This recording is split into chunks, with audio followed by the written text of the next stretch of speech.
I signed the termination papers on a Tuesday morning while my brother sat across from me, still not understanding he was about to be unemployed.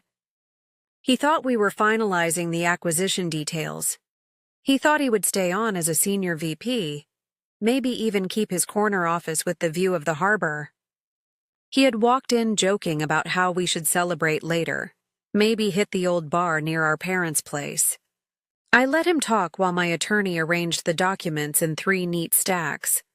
When I slid the first stack toward him, he actually smiled. He skimmed the top page, then the smile faltered. He looked up.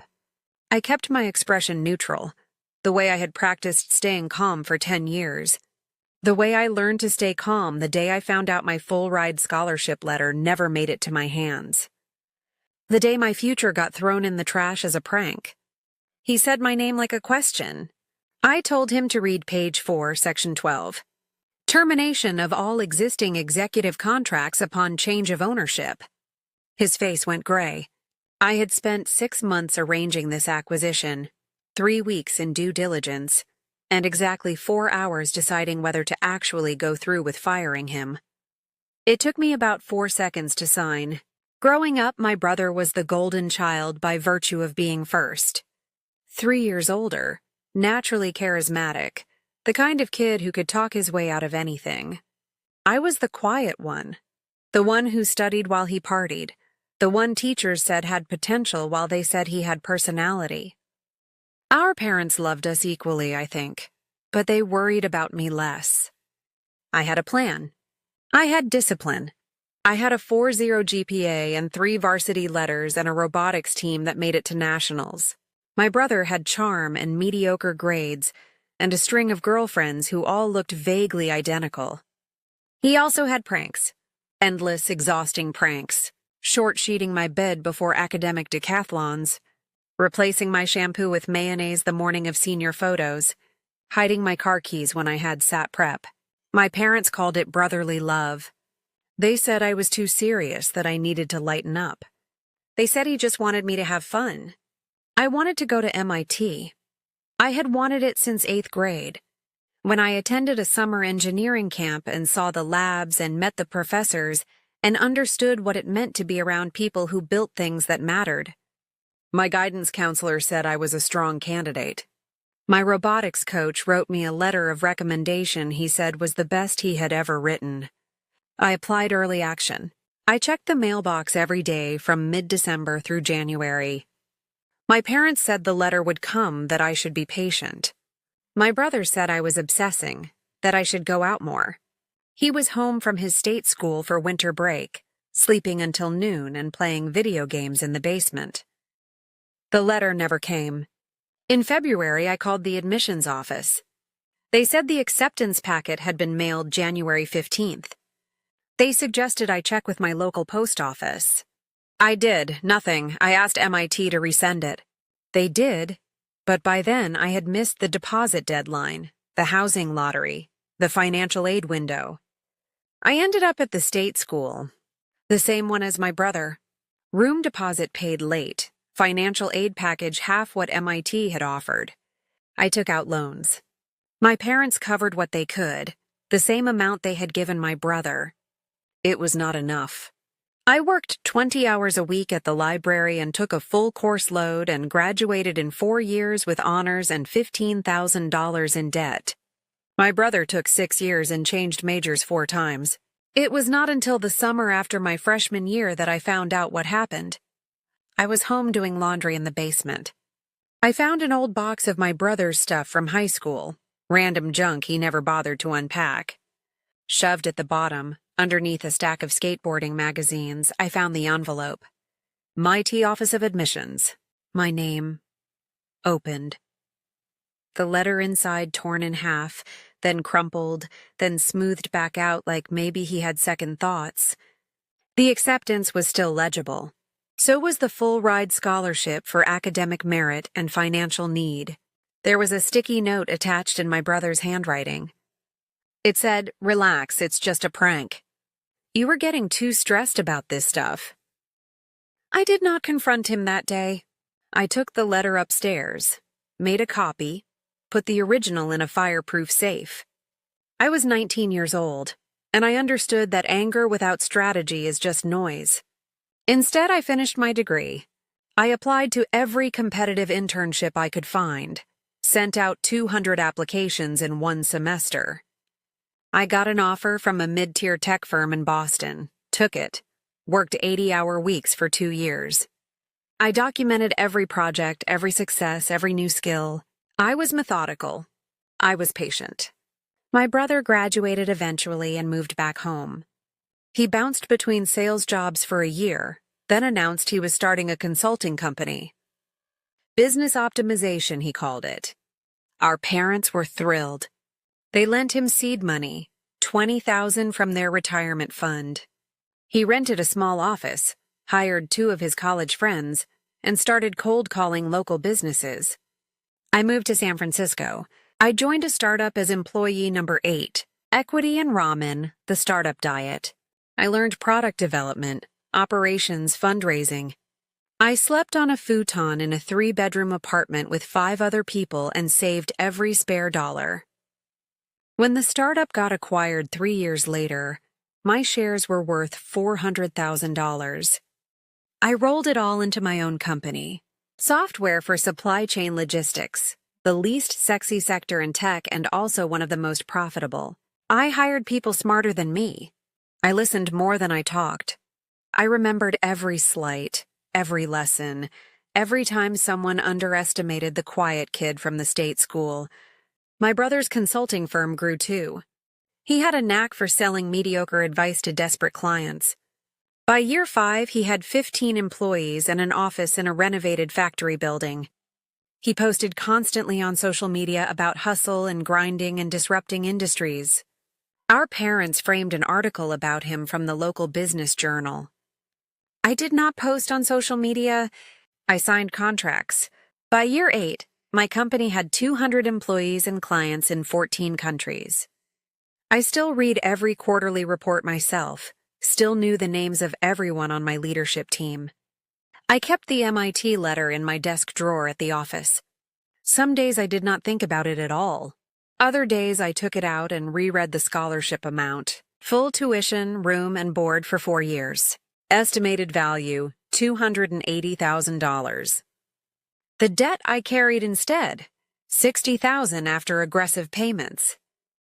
The career acceleration I missed, incalculable. Year 9, I started hearing rumors.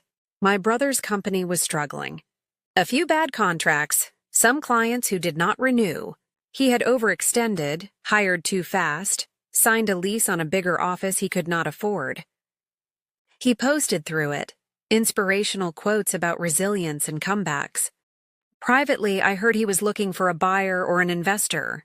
I had my CFO make inquiries, quiet ones. We used a shell company for the initial approach, standard practice for acquisitions. My brother's financials were worse than I expected.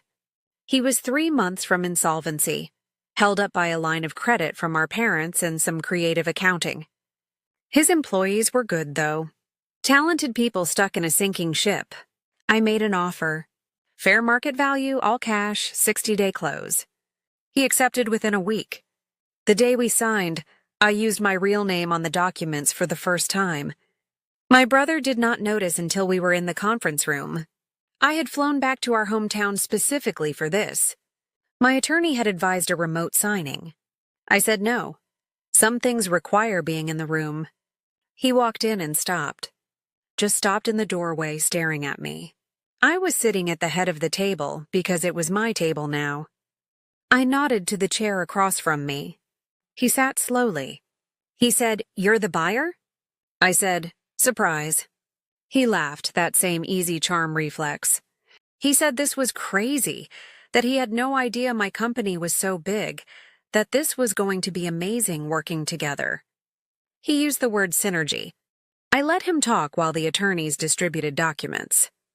We went through the sale agreement page by page. My brother signed everywhere he was supposed to. His hand shook slightly, but he kept smiling. When we finished, he asked about his role going forward. I slid the termination stack across the table. I said, "You don't have one." He looked at the papers, looked at me. He said there must be a mistake. I told him there was no mistake. Section 12. Termination of executive staff at the discretion of the new owner. He had signed it 15 minutes ago. The color drained from his face. He said I could not be serious. I asked if he remembered January of my senior year of high school. He blinked. I could see him trying to figure out the angle. What that had to do with anything. I said, MIT. One word. His expression changed. I watched him remember. I reached into my bag and pulled out the letter, still in its plastic sleeve. I placed it on the table between us. He stared at it like it was a bomb. I told him I found it 10 years ago. I told him I had thought about this moment for a decade. He started to speak. I held up one hand. I said, "You threw away a full scholarship because you thought I was too stressed. You cost me years of debt and career opportunities because you wanted me to relax. You wrote, 'It's just a prank' on a sticky note and shoved it in a box." He tried the charm again. He said he was young, stupid, that he regretted it.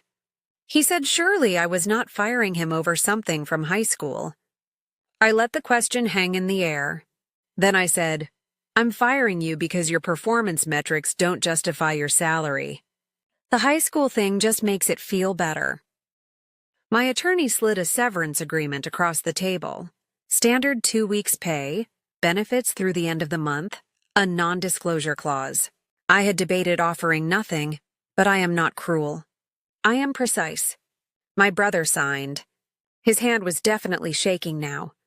The fallout was immediate and spectacular. My brother called our parents from the parking lot. They called me within the hour. My mother was crying, asking how I could do this to family.